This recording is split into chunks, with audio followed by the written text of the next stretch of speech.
Bienvenue dans ce nouveau numéro de Maroc Africa qui passe en revue les stratégies de gestion des ressources hydriques du Maroc, l'activité agricole du royaume qui pourrait atteindre un taux de croissance de 15%, le portrait de Abdelatif Jouari, gouverneur de la Banque centrale du Maroc, le royaume, première puissance industrielle du continent, l'interview de Mehdi Tazi, président de la Confédération générale des entreprises du Maroc, le renforcement de la coopération entre le Maroc et le Cameroun et la carte postale de Tanger. Le Maroc s'impose comme un modèle continental pour la gestion des ressources hydriques avec une stratégie globale de 150 milliards de dirhams. Le Royaume partage activement son expertise technique sur le continent. Plus de détails dans ce reportage. Le Maroc a célébré le 63e anniversaire de la Journée de l'Afrique le 25 mai 2026 à Rabat. Présidée par Nasser Bourita, la cérémonie a réuni le corps diplomatique africain pour promouvoir la solidarité sud-sud. Cette édition a érigé la gestion des ressources hydriques en priorité continentale face aux défis climatiques. Le Maroc partage activement son expertise technique via l'Institut international de l'eau et de l'assainissement. Cette action s'inscrit dans la politique de solidarité sud-sud impulsée par le roi Mohamed VI. La célébration a également permis de réaffirmer l'engagement du royaume pour la stabilité et la prospérité de l'Afrique. Le royaume du Maroc donne beaucoup d'importance à l'eau au niveau du continent. D'ailleurs, le Maroc est un modèle pour l'Afrique vu les défis auxquels il fait face. Le Maroc a sa propre réalité et répond à ces défis et à partir de ces questions, il essaie de partager son expérience avec ses partenaires africains. C'est de même pour les questions migratoires, le terrorisme. On parle toujours de notre expérience. Nous essayons d'apporter des réponses marocaines qu'on essaie de partager avec le continent africain.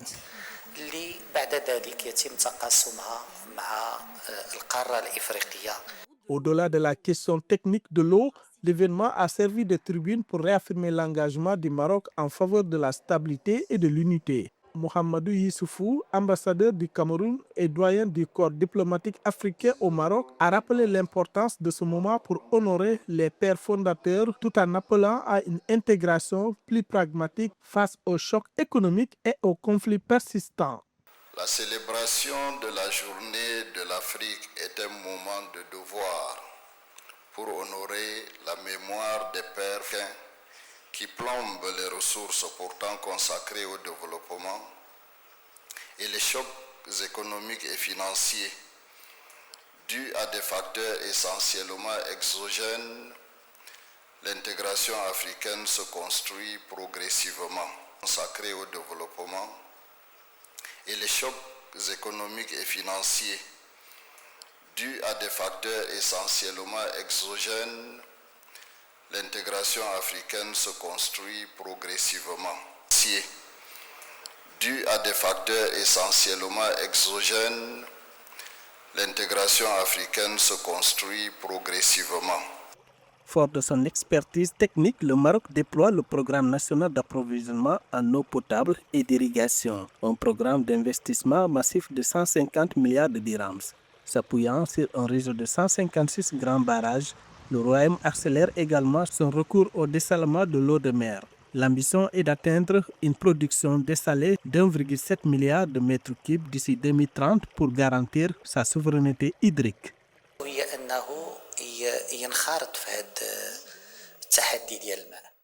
Le Maroc a adopté une approche résolument engagée face aux défis de l'eau. Comme vous le savez, le Royaume préside aujourd'hui l'Assemblée ministérielle africaine sur l'eau pour la période 2025-2027. Précurseur en matière de politique des barrages, le Maroc a également instauré le Grand Prix mondial ascendeur de l'eau. Ces distinctions jouent désormais un rôle crucial pour sensibiliser à l'importance de cette ressource et soutenir les initiatives visant à promouvoir sa gestion durable.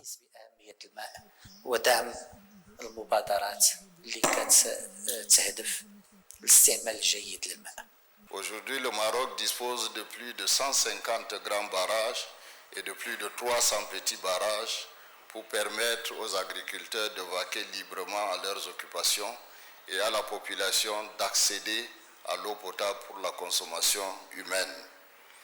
En effet, le Maroc a fait de l'accès à l'eau potable une priorité articulée autour du programme national pour l'approvisionnement en eau potable et l'irrigation 2020-2027 et du plan national de l'eau 2020-2050. Cette célébration confirme une fois de plus la politique d'appartenance prônée par le Royaume, positionnant Rabat comme un carrefour incontournable du dialogue et du co-développement sur le continent.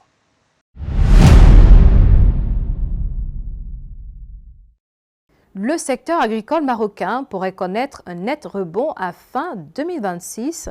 Le pays d'Afrique du Nord table sur une croissance de 15% de l'activité agricole. Un sujet de la rédaction. Au Maroc, les perspectives s'annoncent nettement plus favorables pour le secteur agricole en 2026. Après plusieurs années marquées par une sécheresse sévère, le gouvernement table sur une croissance de 15% de l'activité agricole, portée par le retour des pluies et par les mesures de soutien aux producteurs. L'annonce a été faite par le chef du gouvernement Aziz Akenouch le 12 mars 2026. Pour 2026, les prévisions indiquent que l'économie nationale poursuivra sa reprise, marquant ainsi la 5e année consécutive de croissance portée par une performance solide des secteurs non agricoles et une dynamique exceptionnelle.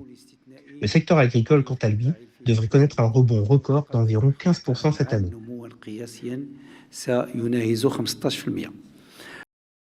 Selon les institutions de recherche météorologique marocaines, l'agriculture devrait connaître un essor après un cycle de sécheresse qui a duré près de 7 ans. D'après les données officielles, le cumul des précipitations entre le 1er septembre 2025 et le 11 mars 2026 a atteint 462 mm, soit 134% de plus qu'en 2025 et 56% au-dessus de la moyenne des 30 dernières années. Si ces prévisions se confirment, les conditions pourraient permettre les meilleures récoltes depuis la campagne 2020-2021 qui avait atteint 10,3 millions de tonnes.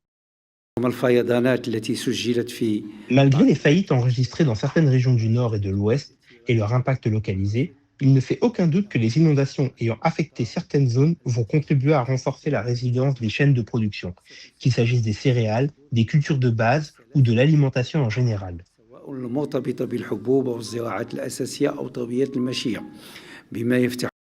Selon le chef du gouvernement, Aziz Akenouch, cette dynamique devra soutenir la relance de l'économie nationale dans un pays où l'agriculture demeure un pilier majeur, représentant environ 13 à 15% du PIB et près de 40% de l'emploi, une proportion qui atteint plus de 70% en milieu rural.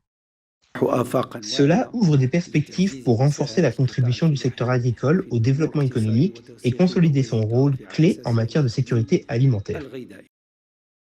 Par ailleurs, la saison 2025-2026 s'est classée au 3e rang des hivers les plus arrosés au Maroc depuis 1981.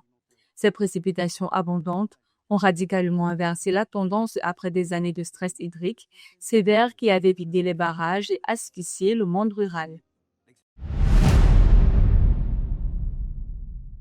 Gouverneur de la Banque centrale du Maroc depuis plus de 20 ans, Abdelatif Jouari figure parmi les personnalités les plus influentes de la finance africaine.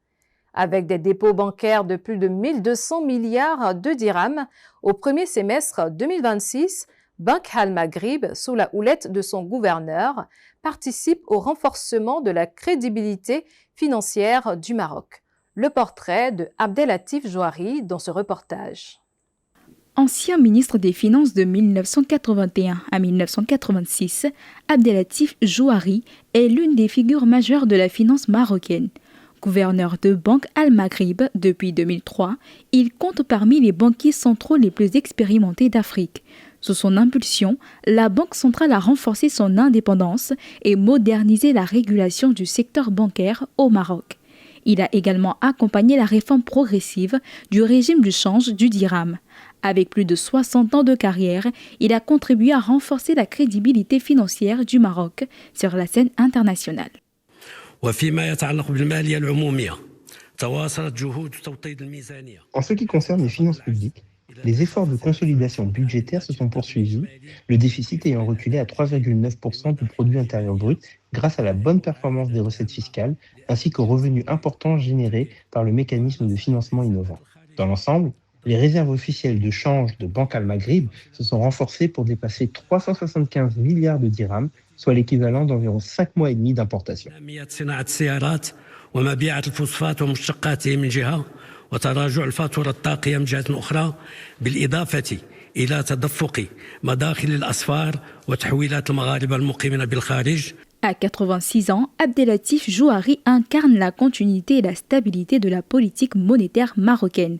Son mandat a surtout été marqué par sa gestion des grandes turbulences économiques mondiales, de la crise financière de 2008 à la pandémie de Covid-19, en passant par la flambée inflationniste mondiale de 2022 à 2024. Abdelatif Jouari a multiplié les mesures pour préserver la stabilité des prix et soutenir l'économie. En 2024, l'inflation au Maroc est retombée à 0,9% après avoir atteint 6,6% en 2022, illustrant l'efficacité du resserrement monétaire conduit par la Banque centrale. Les crises ont eu des conséquences sur les plans budgétaires parce que les marges, les banques centrales se sont vues confrontées, après la guerre de l'Ukraine en particulier, et les tensions sur les produits agricoles. Nous, au Maroc, en tant que pays émergent, on met l'accent bien sûr sur ce que nous avons fait, c'est-à-dire que ces chocs d'offres, les gouvernements ont mis les prix, les mesures pour évidemment contrer ces chocs d'offres. Nous-mêmes, en tant que politique monétaire, les pics, nous les avons eus en 1922-1923. Et puis petit à petit, on est rentré. Maintenant, en 2025, nous allons avoir une inflation d'1%, vraisemblablement 1,6% en 2026. Aujourd'hui, Banque Al Maghrib maintient son taux directeur à 2,25% après 2 baisses successives en 2025 pour accompagner la reprise économique. Dans son dernier rapport, l'institution souligne que l'économie marocaine a enregistré une croissance de 3,8% en 2024, tandis que les activités non agricoles ont progressé de 4,8%. Les réserves de change du pays atteignent près de 47 milliards de dollars, un niveau qui conforte la résilience de l'économie nationale face aux chocs extérieurs. Sire, le serviteur dévoué de votre Majesté, le gouverneur de Banque Al Maghrib, a l'honneur de se présenter devant votre Majesté pour lui soumettre le rapport de la Banque centrale au titre de l'année 2024. Malgré un contexte international caractérisé par un niveau élevé d'incertitude et par la succession des années de sécheresse, l'économie nationale a réussi, au cours de l'année 2024, à enregistrer une amélioration notable. Le taux de croissance a atteint 3,8% dans l'ensemble et 4,8% dans les secteurs non agricoles. Parallèlement, l'inflation a fortement reculé pour s'établir à une moyenne de 0,9%.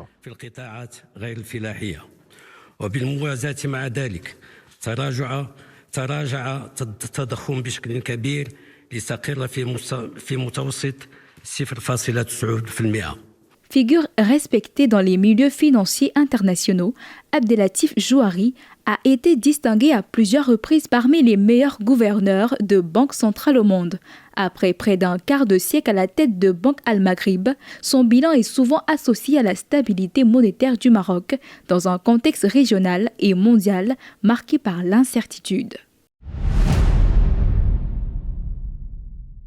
Le Maroc affirme sa montée en puissance industrielle à l'échelle continentale avec environ 21 milliards de dollars d'exportation par an, des chiffres qui consacrent le Maroc comme première puissance industrielle en Afrique selon la Banque africaine de développement. Le Maroc s'impose désormais comme la première puissance industrielle du continent africain, selon l'indice d'industrialisation 2025 de la Banque africaine de développement. Le royaume dépasse pour la première fois l'Afrique du Sud, confirmant la montée en puissance de son modèle économique. Porté par une stratégie industrielle ambitieuse, le pays s'appuie sur des infrastructures modernes et une forte attractivité pour les décideurs internationaux, faisant de lui une plateforme incontournable entre l'Europe et l'Afrique. Aujourd'hui, beaucoup de pays africains se sont dotés d'outils industriels assez intéressants, notamment en lien avec l'énergie ou les industries extractives. Et le Maroc s'est doté d'une stratégie de plusieurs plan avec une vision royale extrêmement ambitieuse. Et cet indice salue non seulement la trajectoire, mais salue aussi la diversification et la sophistication de notre performance industrielle. Donc, le Maroc est aujourd'hui considéré comme le pays avec la meilleure performance industrielle d'Afrique. Et puis, quand on voit que 87% de la valeur de nos exportations sont des produits manufacturés, on peut d'ores et déjà se considérer comme un pays industrialisé. Fruit de choix stratégiques opérés sur plus de 20 ans, l'industrie marocaine brille dans les phosphates, l'aéronautique et l'automobile. Ce dernier secteur produit plus de 600 000 unités par an, générant 195 milliards de dirhams à l'export. Il y a peut-être 20 ans, la tâche était peut-être beaucoup plus difficile parce qu'on était en train de construire. Là, on est en train de capitaliser sur des écosystèmes déjà existants, que ce soit l'écosystème dans le tourisme par exemple, mais dans l'industrie. Je vous disais, il y a 20 ans, il y avait très peu d'automobiles. Aujourd'hui, on a 2 grands constructeurs, on a près de 260 entreprises internationales qui sont actives. L'aéronautique regroupe quant à elle plus de 140 entreprises. Ce succès s'appuie sur des écosystèmes intégrés attirant les multinationales et dynamisant la sous-traitance locale. Le secteur industriel se positionne comme une vraie locomotive de développement économique du royaume et occupe la première place en termes de contribution à la richesse nationale et à la troisième en tant que pourvoyeur d'emplois après l'agriculture et le commerce. Et ce rôle primordial dans l'économie nationale place le secteur industriel vraiment au centre des enjeux de durabilité. Le royaume consolide son statut de hub industriel de premier plan en Afrique, porté par une politique sectorielle rigoureuse et des projets d'investissement d'envergure. Cette vitalité permet au Maroc de s'insérer davantage dans les circuits de production mondiaux, tout en s'affirmant comme un acteur industriel central sur le continent.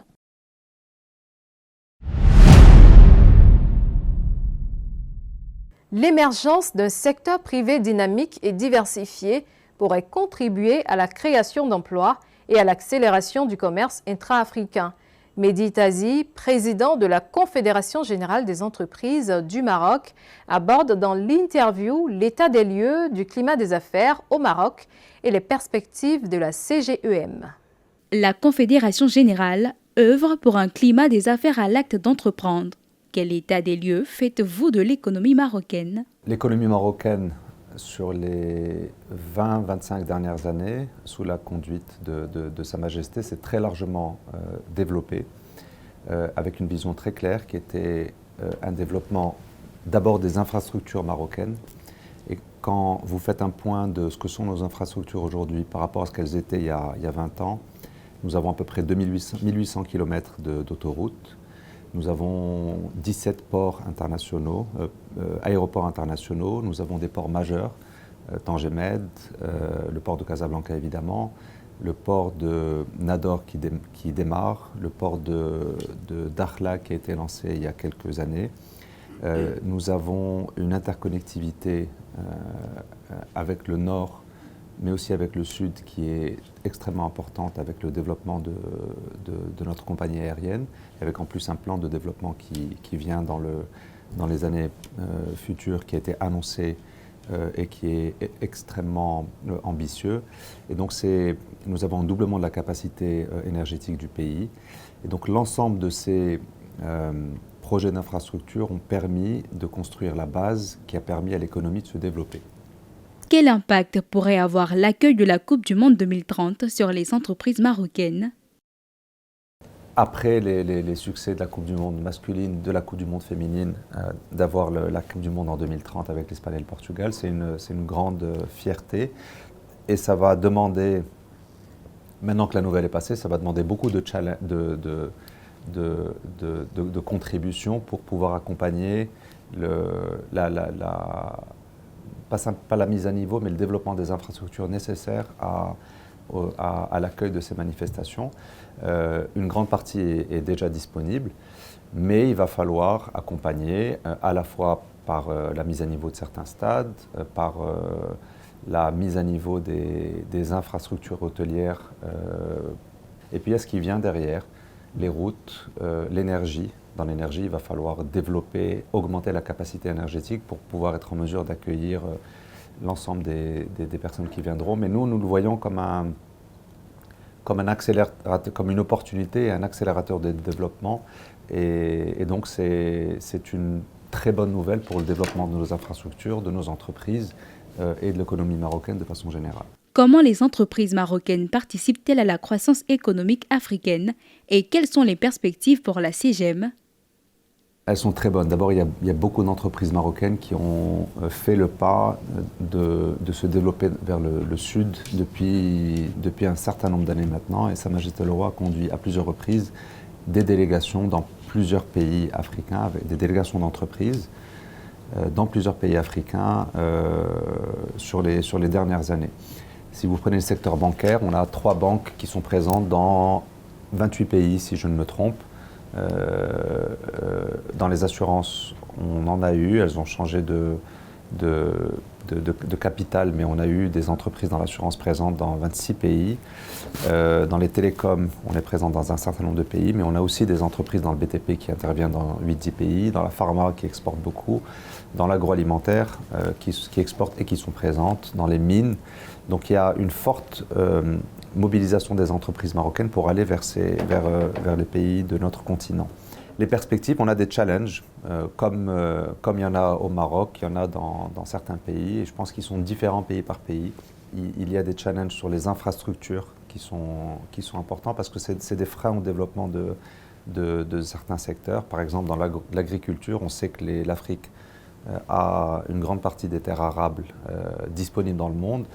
Maintenant, il n'est pas évident d'aller produire partout parce que les routes n'arrivent pas dans ces terres-là. Donc produire, sortir les fruits de cette production et éventuellement les exporter est un challenge.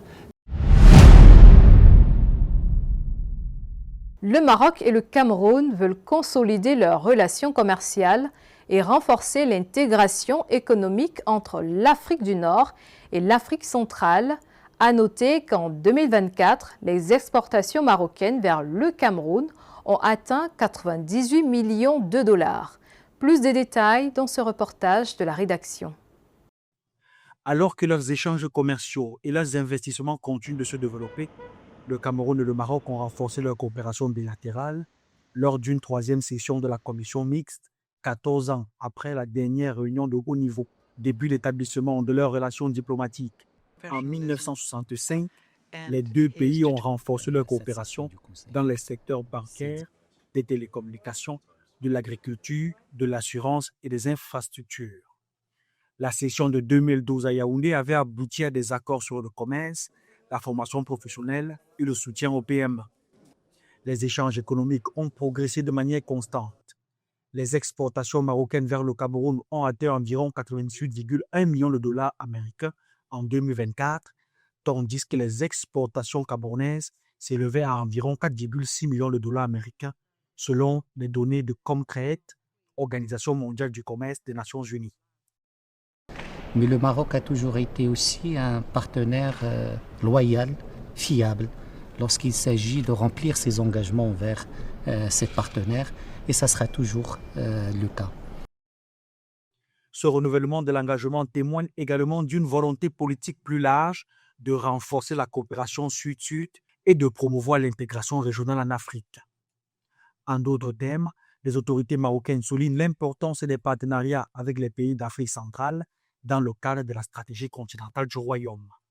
Après 14 ans sans commission mixte, on pourrait penser que les 2 pays ont pris le recul nécessaire pour avancer de façon vertigineuse dans le développement du commerce, dans le développement des stratégies et surtout dans le partage des bonnes pratiques.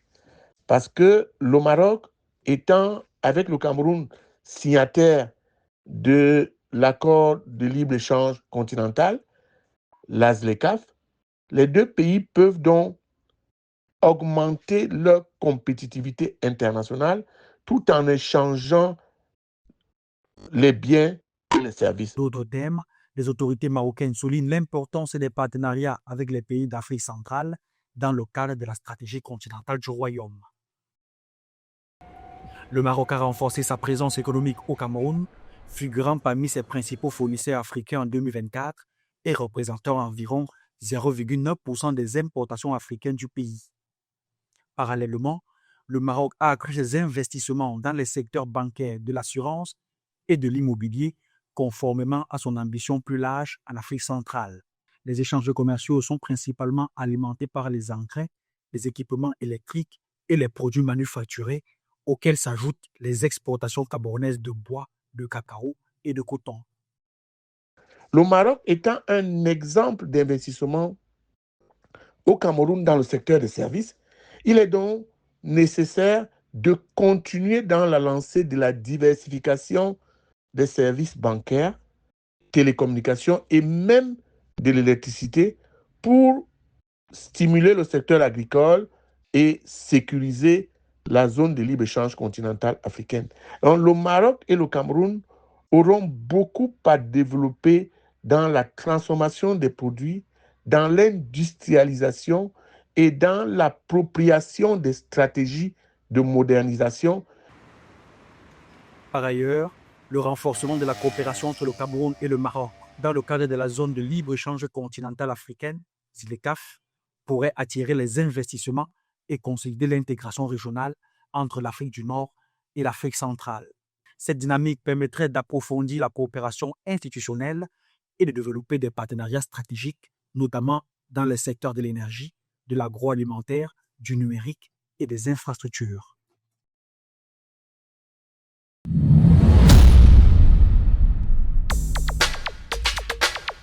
PAC Expo se tiendra du 8 au 11 juillet 2026 à Casablanca, à l'Office des foires et expositions, organisé par la Fédération marocaine de peinturgie.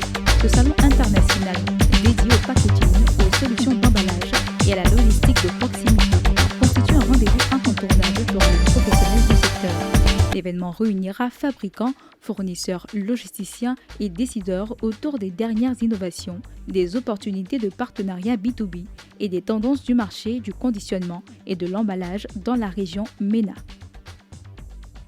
La première édition du Forum international de l'industrie et des services se tiendra à Agadir du 23 au 25 juillet 2026. Placé sous le signe de l'innovation et de la durabilité, cet événement réunira acteurs économiques, industriels et institutionnels autour des leviers de développement de la région Souss Massa au Maroc. Les échanges mettront en lumière les opportunités offertes par ce territoire stratégique pour renforcer son attractivité industrielle, sa compétitivité et son rôle de hub économique de référence au Maroc. Le Maroc célébrera le 30 juillet 2026 le 27e anniversaire de la fête du trône, commémorant l'accession au trône du roi Mohamed VI en 1999. Cette fête nationale majeure est marquée par le discours du trône, des cérémonies officielles, des défilés militaires, des spectacles et des feux d'artifice à travers le royaume. Elle constitue également un moment fort de rassemblement national et de valorisation des réalisations du pays. À cette occasion, de nombreuses villes, notamment Marrakech, accueillent des festivités populaires attirant résidents et visiteurs.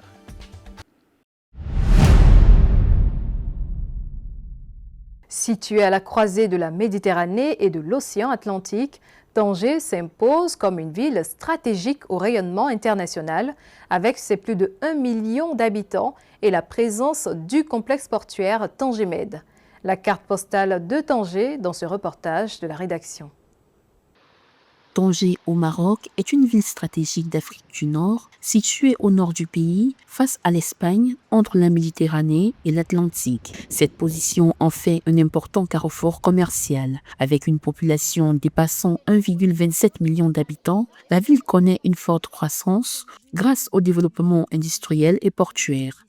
Le Maroc est un acteur essentiel dans le développement des lois et réglementations maritimes adoptées par l'Organisation maritime internationale grâce à son expertise ancrée dans un héritage historique lié à l'engagement maritime.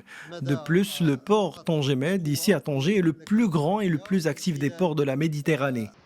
Longtemps connu pour son rôle commercial et touristique, Tanger est aujourd'hui devenu un pôle industriel de premier plan. L'industrie automobile y occupe une place centrale avec environ 125 milliards de dirhams de chiffre d'affaires annuel et produit plus de 700 000 véhicules par an. À cela s'ajoutent les secteurs du textile, de l'aéronautique et de la logistique. Aujourd'hui, la ville de Tanger, c'est un véritable modèle de développement économique. En quelques années, il a connu une transformation remarquable grâce à une vision stratégique de Sa Majesté le Roi, que Dieu l'assiste, Mohamed VI, ce qui a permis de concilier croissance économique, développement industriel, la valorisation du patrimoine touristique, le développement des réseaux routiers, le train de grande vitesse, l'équipement touristique.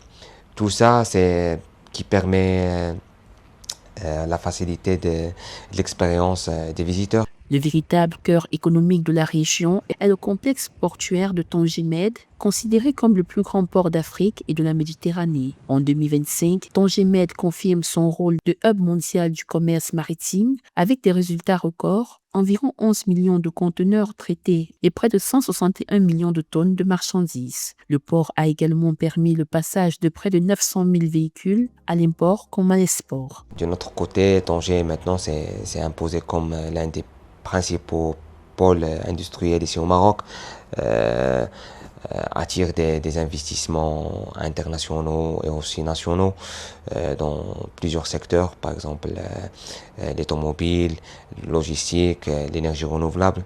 Avec une superficie d'environ 124 km, Tanger constitue un important centre économique. Le port de Tanger Med occupe une place stratégique majeure et s'impose comme une infrastructure clé sur les grandes routes maritimes internationales. La coopération intra-africaine est le socle de la prospérité future du continent. Vous êtes plus de 120 millions de foyers à suivre les programmes d'Africa 24. Merci pour votre fidélité à Maroc Africa, premier magazine 360 degrés qui valorise la vision royale marocaine pour l'Afrique, à retrouver sur Africa 24, Africa 24 English, sur l'application MyAfrica 24, première plateforme de streaming HD de l'Afrique et tous réseaux sociaux.